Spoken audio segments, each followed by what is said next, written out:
Orá, tu casa en Israel.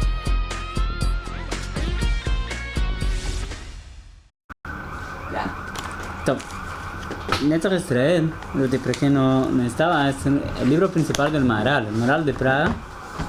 No, es un libro muy profundo, muy interesante, que trata de cuestiones que no pensamos siempre. En la última clase estudiamos sobre qué es el Yetzer Hara. ¿Entonces se acuerdan? Sí. Después pensé en una pregunta, sí. ¿Por qué? ¿Se acuerdan de la definición? Vamos a volver un poquito. En el primer capítulo estudiamos una regla muy importante. ¿Quién se acuerda? Que solamente con los opuestos se conoce algo. Si queremos saber lo que hay de bueno en una persona, ¿qué tenemos que buscar? Sus problemas. Sus problemas. ¿Qué hay de malo en esta persona? Solo una persona con grandes problemas es una persona que tiene muchas cosas dentro, cosas grandes. Entonces empezó el Maharal, explicó el exilio, ¿no? Que el pueblo de Israel tiene tres cosas que son imposibles en el exilio, y esto demuestra cómo el pueblo de Israel es eterno y cómo va a retornar a su tierra. Son estos que están espadados por todos los cantos, estos que están en otras tierras, estos que están subjugados. Pero para resumir, el principal acá, si queremos saber qué fuerzas tenemos, hay que saber también en dónde caímos, cuáles son nuestros problemas, ¿cierto? ¿De acuerdo? Sí. ¿Esto? Es una lección que cambia un poco cómo vemos la vida. Entonces hay que... En el Perek Sheni explicó el Maharal que no es suficiente saber la causa de nuestros problemas, es necesario saber también la causa de la causa, ¿cierto? Dijo el Maharal, la causa de nuestros problemas son esto que pecamos, erramos, ¿cierto? Tenemos muchos errores, estamos cerca de Rosh Hashanah, tenemos muchas cosas para concertar. Pregunta el Maharal, pero ¿cuál es la causa de la causa? ¿Por qué erramos tanto? ¿Por qué tenemos tanto problema? Explica el Maharal, por algo que se llama el Yetzer Hara. Y definimos qué es el Yetzer Hara. Lo que te trae aquí, o sea, lo que te jala. Lo que te trae a ser el común. Es natural, exactamente lo que es. Tiene el ser humano una tendencia, una fuerza que le hace subir, tanto ascender para arriba, tanto para ser más de que el común, más de que es ahora. Y hay una fuerza que le digo, sí, exactamente el común, como está ahora, el normal, el natural. ¿Cierto? ¿Claro? Ok, vamos un poquito. Y por esto dijo el Maharal también, cuanto mejor la persona, cuanto más grande es la persona, más grande le será. No es el mismo. Y dijo el Maharal también más una cosa, es siempre así, va a ser siempre tan difícil que cuanto más vamos a crecer, entonces el Yetzer Hara de volver al más bajo va a ser cada vez peor. ¿De acuerdo? ¿O hay un punto específico en el cual el Yetzer Hara ataca? Cuando estamos subiendo espiritualmente. Solo en el instante que estamos subiendo. Ajá. Entonces el Yetzer Hara ataca, es el instante que tenemos que salir de lo que somos y ser un poquito más. Después de esto va a estabilizarse, va a ser nuestra nueva naturaleza. Y después vamos a subir un poquito más y el Yetzer Hara va a atacar de nuevo. Ok, pero es en otra cosa. Y por esto el Jeta Egel, el becerro de oro, se fue exactamente en el instante que recibieron la Torah. En que Moshe recibió la Torah de Dios. No antes ni después. Antes no había necesidad, después no había cómo correr. Entonces no tenía por qué. Ya estarían vacenados, estarían bien sólidos. Cuando una persona empieza a caer, entonces es el movimiento, o que estamos subiendo o que estamos descendiendo. No es posible. El capítulo 3 de Netzach Israel es considerado uno de los capítulos más básicos del pensamiento judío, también uno de los más difíciles, y yo no sé entenderlo. Pero hay acá, la pregunta primordial del Maharal es una pregunta muy teórica. La pregunta real del Maharal acá es una pregunta muy básica. En la realidad es la pregunta más básica de la humanidad. Dos preguntas. Las dos preguntas más básicas. La primera pregunta es ¿por qué Dios creó el mundo? Una pregunta sencilla, no sé si alguien se preguntó esto alguna vez. Sí. ¿Sí? ¿No? Ok. Y la segunda pregunta es ¿por qué es tan difícil? ¿Por qué es tan difícil que? ¿Por qué tenemos esto de Yetzer Hara? Ok, el Yetzer Hara, ¿por qué tenemos esta tendencia? ¿Por qué no es tan sencillo? El Maharal trata de esas dos preguntas, empezando por otra pregunta, que es una pregunta que nos parece muy irrelevante, pero que es muy relevante, después vamos a ver. Este capítulo vamos a ver en dos clases, no es posible verlo en una clase. La primera cosa pregunta el Maharal, así, ok, entendemos, hay el Yetzer Hara, y por esto el pueblo de Israel es el pueblo que más peca en toda la humanidad, ¿cierto? El peor pueblo es el pueblo de Israel. ¿Por qué está siempre subiendo? Hay más que hacer y por eso están también siempre llegando para abajo.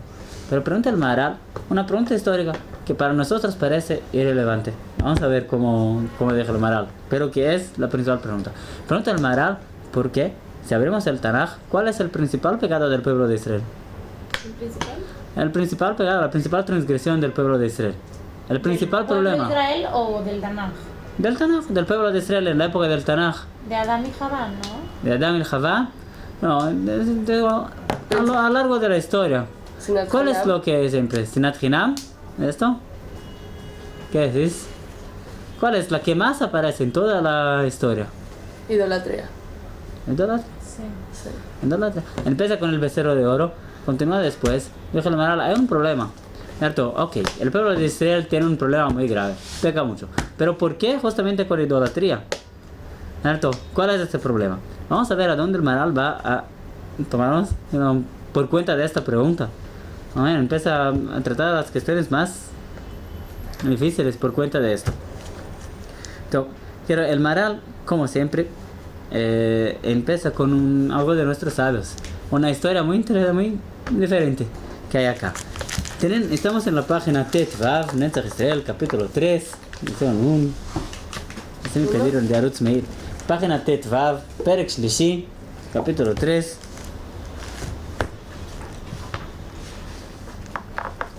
¿Ah? ¿Tienen? Sí. Página Tet Vav, primera columna. ¿Tenés ahorita? No. Perek Tet Vav. Perek Gimel. Gimel. Página Tet Vav. Ah, ok. Tengo, ¿no? Pero con cuidado con el... ברוך אתה אדוני אלוהינו מלך העולם שהכל נהיה דברו.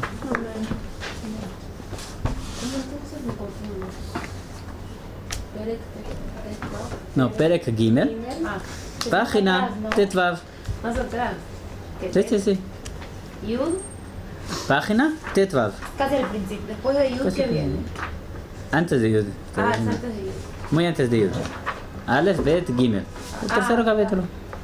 Vav, Alek, Aprenda Gimatria en el Mahon Ora. Ah, Gimel. Perek Shlishi. Sí, Ah, ya está. exacto. No, Muy bien. bueno, en castellano es lo mismo, antes de la Sí. R, ¿cuál viene? Vamos al despacio. Yo creo que una de las cosas más importantes que terminar el libro o algo así, lo que no vamos a hacer, de cualquier modo, este es un libro muy profundo por eso. Es también aprender todas esas cosas, son libros básicos que es necesario saber cómo mismo esto, saber cómo se halla, cómo se encuentra en un libro. Página 7, es una lección. Top, יש לשאול, pregunta el Maharal, אחר שהתבהר הטעם למה נמצא בישראל יותר יצר לחטא, ¿cierto? Miren las palabras del Maharal, la misma pregunta. Después que vimos que entendemos bien por qué en Israel hay más יצר הרע para pegar, אבל יש לתת סיבה למה היה נמצא חטא עבודה זרה יותר משל החטאים. Hay que dar un motivo por qué pecaron con idolatría más que con otros pecados. Top, no quiero extender en por qué esto es una pregunta tan grande. Mírame, empecé a responder el Maharal. בפרק חלק hay en el Talmud. Ahora seguiste historia en Perek Helek. Ravashi Mukia Shlosha Melachim. Ravashi estaba estudiando sobre los tres reyes que no tienen parte en el Olam Haba, en el mundo venidero. Tres reyes que fueron tan malos, que perdieron por completo cualquier conexión con la santidad, con la divinidad, no tienen vida futura. Y uno de ellos era Menashe, el rey Menashe. Amar Lemachar Neftach Bechavraya. Él dijo el siguiente: mañana vamos a hablar sobre nuestros amigos, sobre nuestro amigo Menashe. Se dijo Ravashi.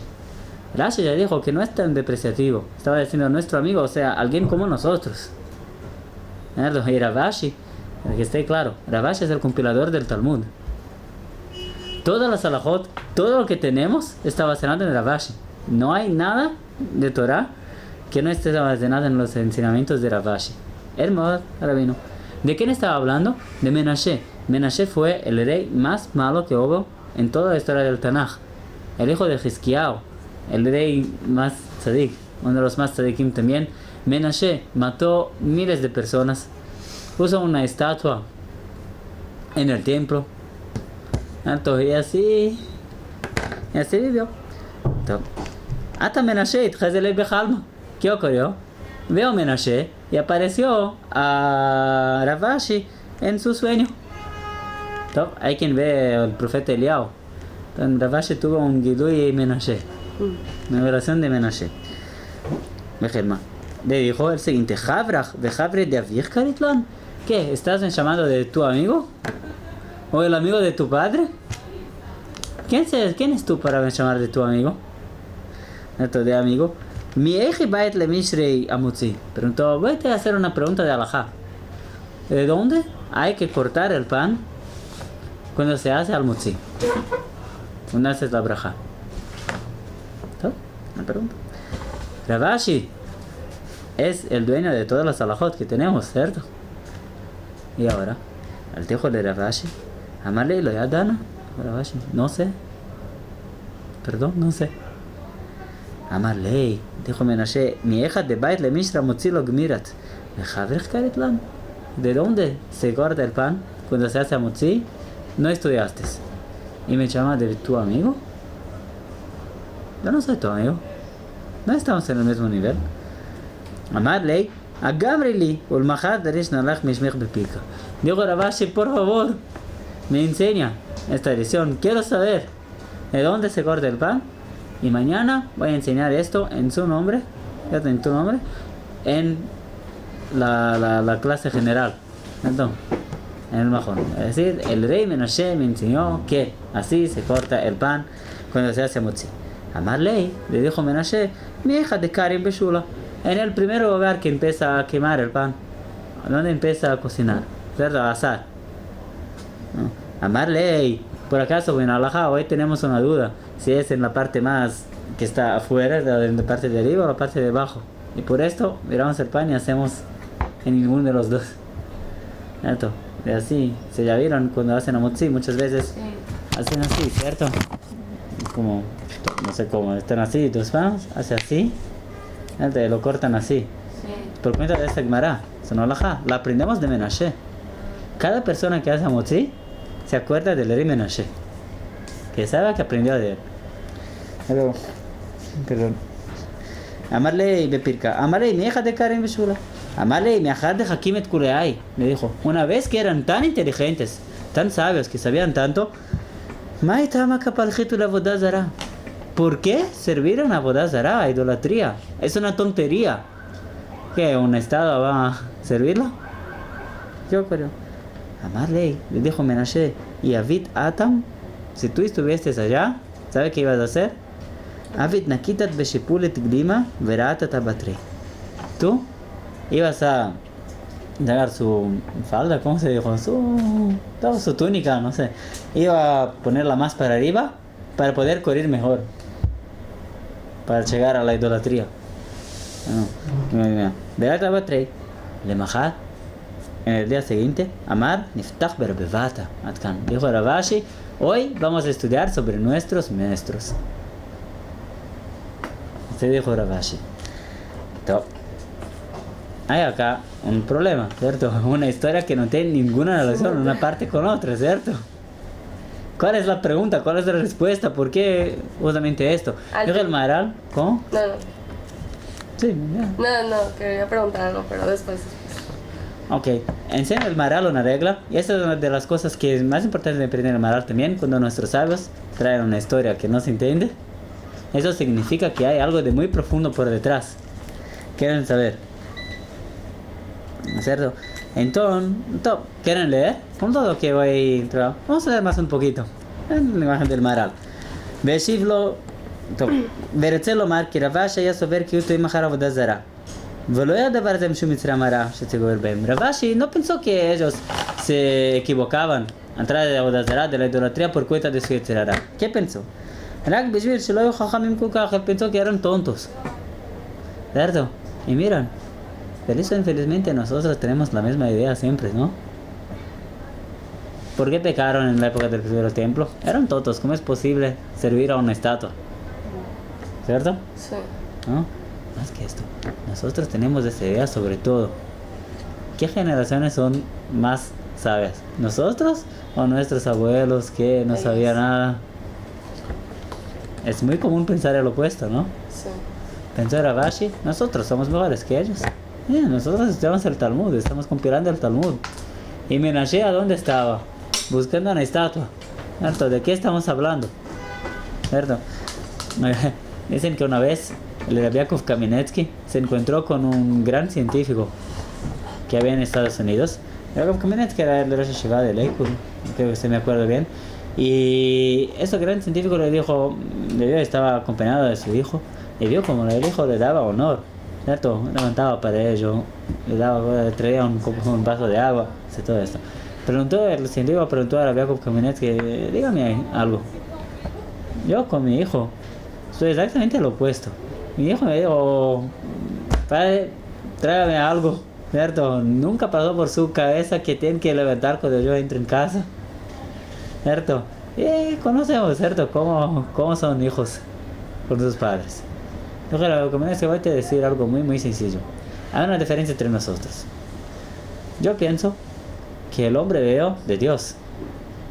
Cuanto más anterior, ¿cierto? Cuanto más viejas las generaciones, más cercanos de Dios. No, hay que respetarlo.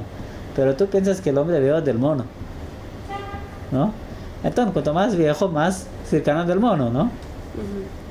No hay por qué respetar un mono. Se te cambian todos. Entonces, en cualquier modo. Entonces, así pensó. לא היה דבר שנתן שגובר בהם, רק בשבילכם כל כך. ¿Tienen? ולקח תאו אחריו דזרין, והשיב לו, pero le respondió a Rashi, no, Menashe, לא, כי דבר זה אינו, כי חכמים היו. No es por esto. Ellos eran muy sabios, tan sabios que sabían alajot que Rashi no sabía. רק בשביל שהיה יצר גובר בה מעובדים לזרע. Pero su יצר הרע era más grande. Era tan grande que se fueron. Eran tan grandes que su יצר הרע era tan grande. También. Después vamos a ver por qué justamente de idolatría. No se preocupen. Entonces mismo así, porque nos parece. והשיב לו כדבר זה אינו כחכמים רק בשביל שיהיה אצל גובה בה ועובדים לזרע ואילו היה הוא באותו דור le dijo Menashe más que esto. Si tú estuvieses en esta generación, en nuestra generación, el nivel general de todos era tan grande que iban atrás de Avodah Zará. Si tú estuvieses allá con las fuerzas que tú tienes, ¿cierto? Como el compilador de Talmud en su generación que están floguita, si están débil, no, si estuvieses en esta generación, ibas a correr atrás de la Avodah Zará. Y le dijo más que esto. Hay una diferencia. Nosotros poníamos cuando nuestra túnica nos estaba trabajando para correr y decíamos, qué bueno, Dios está nos enviando algo que no nos permite correr atrás de la Avodah Zará. Pero tú, si estuvieses de allá, ibas a levantar tu túnica para poder correr más. Va a decir, no quiero nada que me impesa. Nosotros estábamos tristes con nosotros. ¿Cierto? Este era nuestro punto de... No. Pero pregúntale Maral, ¿por qué? ¿Por qué esto? Pregúntale Maral después de por qué entonces Rashi y Menashe le dio justamente este ejemplo del pan.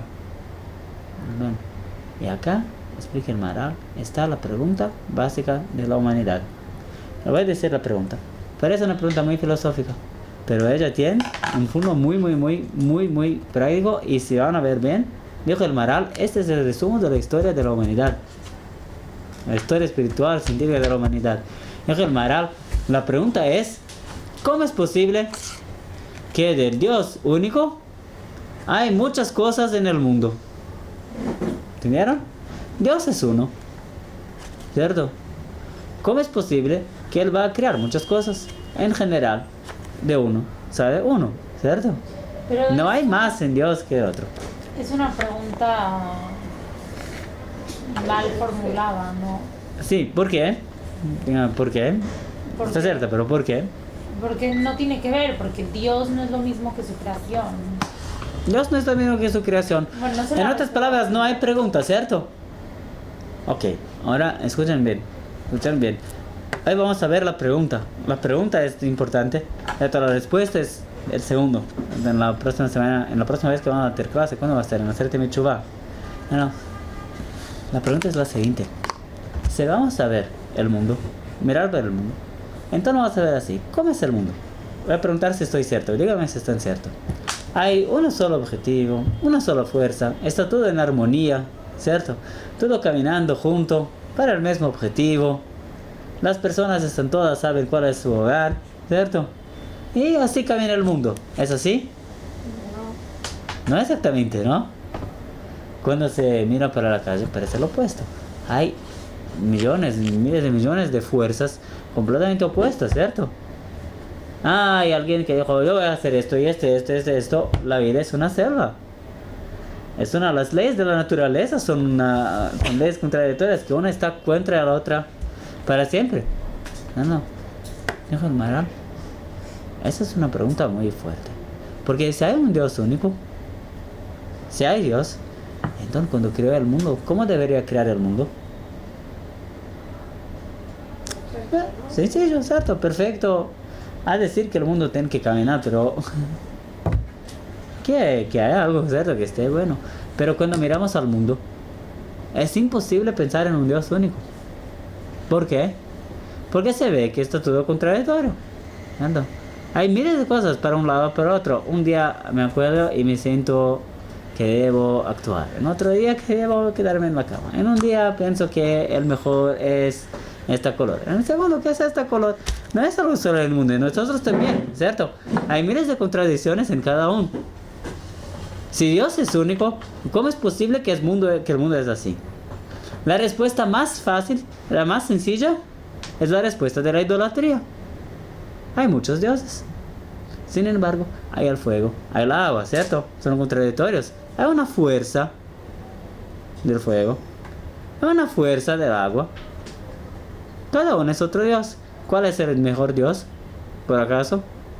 Lo que estoy más identificado con él. Alguien que es más tranquilo, por ejemplo, va a servir al agua. Un pueblo que es más activo, así, va a servir al sol. Alguien más oculto, algo así, va a pensar en la noche, ¿no? La luna, no sé. Algo así. Dijo el Maral, Avodat Zará, la idolatría, no empezó de las estatuas. Las estatuas son solo una representación. Y esto está también en el Moreh Nevuchim, del Rambam. Avodat Zará es la conexión con fuerzas o energías contradictorias, ¿cierto? Que van a dominar las otras. Con la fuerza más fuerte, que una persona piensa, con esta fuerza voy a tener suceso. O vamos a hacer en dos niveles, en dos planos.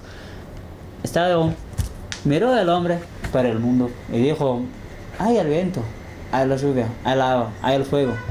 Cada uno de estos es una fuerza. Hay más que esto. Hay una persona que quiere una cosa, otra persona que quiere otra. Un pueblo que quiere una cosa, un pueblo que quiere otro. El mundo es un mundo de fuerzas contradictorias, un mundo de energías contradictorias. Cada uno puede hacer lo que quiera, como quiera, ¿cierto? Y vamos a ver, el más fuerte va a ganar, ¿cierto? ¿Conocen esa teoría? Sí. Darwin. El mundo es una selva, el más fuerte gana. Y ahora que el más fuerte va a ganar, ¿cierto? La pregunta es, ¿quién es el más fuerte? Entonces, hay que elegir, ¿cierto? ¿Cuál fuerza es la más fuerte? Entonces, ¿cómo vamos a hacer para despertar esto en nosotros? Hay fiestas, hay estatuas, hay sacrificios, hay miles de cosas. Ese es el nivel 2. Después, nivel 2. Pero el nivel 1 es, ¿quién soy? Miren, antiguamente, en cada ciudad en general, el rey era también el dios, ¿verdad? Sí. Así se consideraban. ¿Por qué? A nosotros nos parece una tontería, a ellos no eran. Ellos estaban profundamente conectados con estas fuerzas espirituales. Decían, es así, nuestra ciudad es Dios. Este es Dios. Cuando yo aprendí esto con el Rabbi Polanski, siempre decía que es, en la realidad, esa es la teoría de Nimrod. Bueno, estudiamos esto una vez, yo creo. No, Abraham vino cuando nació en un hogar llamado Ur-Kasdim. Después que la humanidad se dividió, después del diluvio, hubo un rey llamado Nimrod. Y todo lo que está escrito en la Torah sobre este rey era que hubo el Limshol Baretz, él empezó a ser el rey de todo el mundo. Hasta no había reyes. Luego ya ella era un buen cazador. Eso que está escrito. Acá está escrito todo. Era posible que Nimrod iba a coger su comida, ¿cierto? Criar algún rebaño así, un gado, tener a su lado, ¿cierto? Un poquito de qué comer. Y así iba a vivir bien, ¿cierto? Es posible así, pero para Nimrod no era suficiente. Nimrod tenía que ir hasta la floresta, ¿cierto? Buscar un buen animal, abusar todos sus instintos, ¿cierto? Hasta el fin. Crear una arma. Él empezó la industria bélica, ¿cierto? Crear una arma, pensar, mirar, ¿cierto? Y hacer, yo voy a matar ahora con todo. Que todo su cuerpo, que todo su mente, que todos sus instintos van a estar preparados ahora en su flecha, ¿cierto? Y cuando va a ver un animal exactamente en el punto cierto, Ay, qué insultante. con menos que esto, Nimrod no está satisfecho en casa. No va a tener almuerzo con menos que esto. Entonces, no es suficiente para él un cabecito al lado. Dijo a Nimrod, hay algo muy sencillo. La vida es una selva. Cada uno tiene que dominar el otro. Y empezó Nimrod a dominar los otros. Así vive la humanidad, ¿cierto? No sé si continúa así hasta hoy, pero a decir un poco cierto.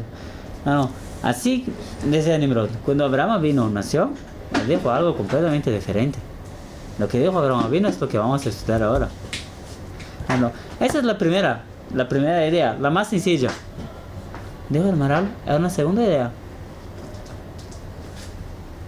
Una introducción, como dicen nuestros sabios, hasta la época del fin de la primera época del primer templo. Se va a resumir, la idolatría es una tendencia del hombre de conectarse a las fuerzas espirituales o las energías espirituales que él identifica en el mundo, en la naturaleza, acá, donde están acá, y buscar la más fuerte o la que va a le dar más fuerza, ¿verdad? Y así vivía la humanidad, era una humanidad muy espiritual. Miran, en el tiempo de la Vodazara, las personas eran muy espirituales, la atracción por esto era muy intensa. Cuando fue destruido el primer templo y el pueblo se fue para la Babilonia, luego nuestros sabios, los sabios, prendieron el Yetzirah de idolatría. Dijeron, ok, no es posible, no tenemos fuerzas ahora para tratar con ello. Pero en el mismo instante, ¿qué ocurrió también? Hay más una cosa que se perdió. ¿Saben qué? La profecía. El mundo bajó de nivel. Esta conexión espiritual, este meta entre o estar conectado con Dios o estar conectado con otras fuerzas, se fue. Simplemente no nos interesa, estamos muy lejos de esto. Cuando Ravashi pregunta a Menashe, ¿por qué hicieron esto? Le dijo a Menashe, no tienes la mínima posibilidad de entender lo que ocurría con nosotros. En nuestra mente, nosotros vivíamos de otro modo. ¿No? Desde entonces el mundo bajó de nivel. Cuando el mundo bajó de nivel, la respuesta de la Vodazara no era más suficiente. Y mira, deja el Maral. ¿Saben cuál es la segunda respuesta? La segunda respuesta es la ciencia. Toda la ciencia está basada en esta misma pregunta. Porque miren bien, voy a decir, es algo sencillo, no nos hablan de esto en la escuela, pero ¿cuál es la pregunta básica de la ciencia? Hay miles de fenómenos, ¿cierto? Miles de cosas. ¿Y qué estamos buscando? Una explicación. Una explicación única. ¿Escucharon de la fórmula única de Einstein? Que estaba buscando. Todavía no llegó. Hay 4 fórmulas, 4 o 5, ahora me olvidé, que explican todos los fenómenos que hay en el mundo hoy. Einstein trabajó hasta el fin de su vida, los últimos 30 años de su vida, buscando una fórmula única. Que la llamaba de la fórmula de Dios, creo. Dice, no, esto no estoy engañado. No, estoy dando un ejemplo de la ciencia más moderna. El Maral va a decir, la ciencia empezó cuando los griegos, por cuenta de esta pregunta, se preguntaron, ¿cómo es el mundo? ¿Cómo es posible que el mundo es así? Y hay una causa primordial, ¿cierto? Para todo. Y hay una teoría entera de Aristóteles que no creo que es... Voy a citarla, solo para que saben. Ustedes ya escucharon de esto. Que de la primera causa salió una esfera. La esfera empezó a girar así para buscar la primera causa. Y de esto salió más una esfera. Y de esto más una esfera, más una esfera. Hasta que llegó la última, cada una con un intelecto. Y la última era tan... ¿Por qué dijo Aristóteles esto? Porque miró al cielo. Dijo Aristóteles, en la época de Aristóteles, en la época de los griegos, decían, ok, la verdad era nuestra respuesta. ¿Cuál es la respuesta? ¿Cómo vamos a buscarla? Vamos a analizar exactamente los fenómenos que vemos y utilizar la lógica. Eso que vamos a hacer. Miró Aristóteles, las estrellas se mueven todas por igual. ¿Saben esto, no? Sí. Todas se mueven, todas las estrellas se mueven por igual. Pueden buscar en internet, hay fotos, fotos que se hace con mucho tiempo, se ve todas las estrellas se mueven en el mismo sentido, por igual. Hay 5 estrellas que no. No, la luna, el sol, considerado como estrella, la luna, el sol, Marte, Venus y no olvidé la otra. Júpiter, eso, sí. Sí. ¿Qué hicieron los griegos? Estas estrellas se llaman planetas. ¿Qué es planeta en griego? ¿Quién sabe? Adelante. Alguien que no está en la dirección cierta. Ese es planeta en griego. ¿Qué? Alguien que está caminando torto. Planeta en griego es alguien que Perdido, está alguien ¿Sí? perdido. Perdido. Es una planeta. ¿Sí? Es un planeta. Digo Aristóteles, ok, ¿por qué hay? Pensó Aristóteles, ¿por qué hay? No sé si es interesante lo que es filosofía antigua esto. No interesa a nadie. Me digan cuándo parar, porque... No, sí, está bueno. Sí. Ok, digo Aristóteles, nunca se sabe qué va a interesar a las personas, un poquito de cultura general. No, digo Aristóteles, hay que dar un motivo para esto. ¿Por qué todas se mueven, por acaso, en círculo, ¿cierto? Alrededor de la Tierra. Esa es la observación que tenía. En círculo alrededor de la Tierra. Y todos están en direcciones diferentes. Dijo Aristóteles, por supuesto. Es porque cada uno de ellos... ¿Por qué alguien se mueve? Porque está buscando algo, ¿cierto? Claro. Ahora, alguien que se mueve en círculo, ¿por qué se mueve en círculo? Porque no encuentra. Porque no encuentra, ¿cierto? Dijo Aristóteles, cada uno de estos círculos en el cual están guardadas las estrellas, está buscando lo que está arriba de él. Y como no lo encuentra, porque es muy profundo y no es capaz de entenderlo, entonces está circulando desde que fue creado, ¿cierto? Entonces, no estoy diciendo que parece lógico para nosotros, pero por 2000 años, que saben que por No, 2000 sí años... es lógico porque no tienen explicación de nada. Tipo, Es una explicación buena, no, que esté claro. Hace el siglo XVI, esta era la única explicación que había. Si alguien iba a decir algo diferente, Sí, era considerado un exacto. tonto. Que esté claro, ¿cierto? Hace el siglo XVI, así pensaban. Después del siglo XVI descubrieron los planetas, por acaso, ¿por qué no podemos llegar a ellos? ¿Por qué son tan brillantes? ¿O por qué no podemos ver? Porque son muy espirituales, ¿cierto? La luna, por ejemplo, es un ser espiritual pensante que es imposible llegar pisar en ella, ¿cierto? No hay nada en la luna, ¿cierto? Así es. ¿Qué puedo hacer? Así es. Cuando llegó en el séptimo círculo, este séptimo círculo ya estaba tan lejos del primero que hubo un defecto. Hubo un defecto. Este círculo empezó a pensar y lo que consiguió producir, en vez de más un círculo que está bajo de él, fue el mundo material. Blah. Que no es capaz de girar, está solo así, con 4 elementos. Y por acaso todos los círculos están siempre moviendo el mundo que está en el medio, y por cuenta de eso las cosas se mezclan, están siempre se mezclando, y así se hizo todo lo que vemos en el mundo, ¿cierto? ¿Entendido? Esa es la explicación de Aristóteles, esté claro. No quiero, para nosotros parece la cosa más tonta de la vida, pero era la única cosa lógica que se podía decir. Antes, no solo esa era la explicación única, no había otra. Perdón. Tiene lógica. Sí, es una explicación si lógica. no tienes ninguna explicación de nada y tienes esta explicación, pues sí tiene lógica. Sí, a esto llegamos con observación y lógica. Solo esto, observación y lógica pura, llegamos a esto. Esa es la explicación. Nadie fue capaz de probar que estaba equivocado, por acaso. Pero no es de que los planetas piensan y buscan algo. No, creo Esto que los no. planetas, si los planetas piensan o no piensan, es algo que la ciencia moderna no probó. Pero Que esté claro, esto no probamos. Esto que Aristóteles estaba equivocado, que la materia es la misma en todo el universo, esto se equivocó. Y con eso ya todo no hay, ¿cierto? Pero si la materia piensa o no, es una cuestión abierta. ¿Tienes alguna prueba? ¿Que no? ¿Cómo sabes esto si ella piensa o no? ¿Qué será que piensa de ti? Está muy pesado. ¿Verdad? Entonces, así dijeron, dijo el Maharal, así empezó el intelecto humano Solo instante ver, solo quiero resumir. Dijo el Maral, Pero hay sí dos... pruebas de eso. ¿Qué? Sí pruebas de eso. ¿De qué? De que el ser humano es el único ser pensante en el planeta. ¿Sí? ¿Cuál es tu prueba? La prueba lo dice. No sé. Sí, decís. No está bien. Piensas, no, ahí los animales son, o sea, no son tan pensantes como el ser humano, pero son pensantes. ¿Sabías? Los animales también delfines piensan un son poquito. No son pensantes. pensantes. Sí, sí son. No se les llama pensantes. Se les llama intuitivos No. y sensitivos, pero no pensantes. Ay, no. Siguen sus intuiciones y sus sentidos. No. Todo ese tipo de cosas. Es una discusión interesante. Pero bueno. Podemos continuar Sí. después. No, una pregunta. Sí. No, Yo creo que esta es la mejor clase para este horario, ¿no? Somos todos acá. no podía ser que, o sea, ay, no sé cómo decir. No podía ser que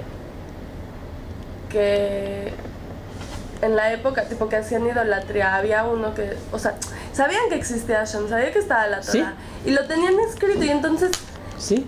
la gente que hizo el becerro de oro, ¿sí?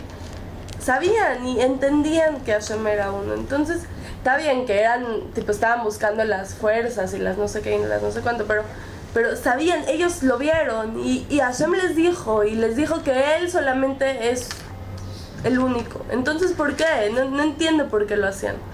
¿Se acuerdan de la primera lección del Maral? Hay que repetirla todo el día. Si quieres conocer la grandeza de alguien, hay que conocer sus problemas. Claro. Ellos tenían este problema de Avodah Zará porque vivían en un nivel espiritual, en una tensión espiritual que nosotros no la conocemos. No tenemos, no la experimentamos, no vivimos así. No sabemos. Por acaso, que esté claro, estamos volviendo a la tierra de Israel. El pueblo está volviendo. En algún estadio van a volver también a la profecía. ¿Qué va a volver junto con esto? La tierra de idolatría, que esté claro. Y puede ser que vamos a empezar, cuando empieza la profecía a volver, el primer grado de profecía por acaso es la voluntad de salvar a alguien, la fuerza sobrenatural de ponerse en peligro, salvar a alguien. Se escribe el Rambam. A decir que esto volvió con el ejército de Israel. Y entonces, puede ser que vamos a escuchar de healing y shiatsu y curas espirituales, muchas cosas que están cada vez más en moda, ¿no? Vamos a buscar un baba y y alguien que va a ser así, va a curar a los otros, ¿no? Pero este es muy pequeño, no es esto, estamos hablando de otra cosa. Dijo Ravash y dijo Menashe, no tienes cómo entender. Después vamos a ver un poquito mejor. No, la lección de Ravashi es mejor, pero dijo el Ravashi, en primera cosa, le dijo Menashe, solo quiero terminar con la pregunta. Dijo Menashe el siguiente, preguntó Menashe, pensó Ravashi que lo que hacía que las personas iban a hacer Avodah Zará en la época del Tanaj era que no sabían la respuesta. ¿Cómo es posible que de uno van a salir muchos? ¿Cierto? De nuevo, no es una pregunta filosófica, es una pregunta muy personal, es una pregunta de cómo se mira el mundo. ¿Cómo es posible que en el mundo hay tantas cosas contradictorias, en nosotros hay tantas cosas contradictorias, y hay solo un Dios que las creó? ¿Por qué lo hizo eso? ¿Por qué hizo así, cierto? ¿Por qué creó el mundo así? Es una pregunta básica, no es una pregunta teórica, yo creo. ¿Estoy cierto? ¿Están conmigo? Es una pregunta para quien acuerda por la mañana y pregunta, ¿por qué tengo un día así, un día así, un día así, un día así, un día así, un día así? Las personas de la época de la idolatría decían muy sencillo, porque hay muchos dioses. No hay un dios, hay miles de dioses. Muy sencillo, dijeron los científicos. No, es porque este mundo no tiene ninguna relación con Dios. ¿Vieron? Dios es uno, perfecto, está acá. Las esferas también son perfectas, está todo bien. En este mundo hay un problema. Este mundo es así. Dios es uno. Este mundo tiene todos estos problemas. ¿Cuál es la relación entre el hombre y Dios? ¿Entre el mundo y Dios? No hay ninguna relación. Ese es un postulado científico hasta hoy. No se busca a Dios en una explicación científica. Es la misma pregunta. ¿Cómo es posible que de uno hay muchos? Estamos buscando la unidad que hay en toda la creación. Para esto no hay que poner un Dios, un inicio, único para todos. Dijo el Menashe, yo sé la pregunta. Estoy preguntando, ¿de dónde se empieza a cortar el pan? El Menashe, quiero saber si tú sabes la respuesta. ¿Cuál es la relación? A ver, no sé de mi chuva. Bezrat Hashem. Dijo el Maharal, la respuesta para esta pregunta es la respuesta también de por qué Dios creó el mundo. ¿Por qué Dios creó el mundo así? ¿Y por qué es tan difícil para nosotros? Lo creo con el Tzedakah y todo. Es un capítulo central en el Maharal. Después de esto, por acaso, el libro es un poquito más fácil. Es el capítulo de eso.